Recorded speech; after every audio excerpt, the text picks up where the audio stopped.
Magandang araw sa inyong lahat at welcome sa aking channel. Ang daming nagkomento sa sweet photos ni Coco Martin at Julia Montes nang magbakasyon ng celebrity couple sa Rome, Italy. Napansin ng mga netizens na ang laki umano ng pinagbago ng itsura ni Coco. Maraming nga ang pumuri na parang hindi nahahagard at fresh na fresh pa rin ang direktor at bida ng FPJ's Batang Quiapo. Parang nagmukhang bata umano si Coco. Yung new hairdo ni Coco, nagmukha siyang bagets ayon sa ilang netizen.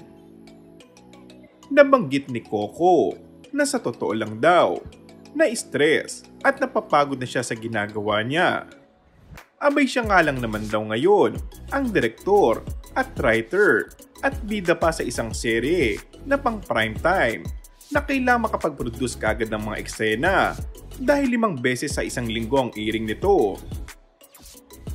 Samantala, bukod sa aktor, may nakapansin namang may suot umanong wedding band si Julia Montes. Ayon tuloy sa ilan, pre or post-wedding photoshoots ang mga kuhang pictures ng dalawa. Kaya naman may nagkomento pa, it's official. Julia looks happier now na out na sila ni Coco. Parang kinikilig din.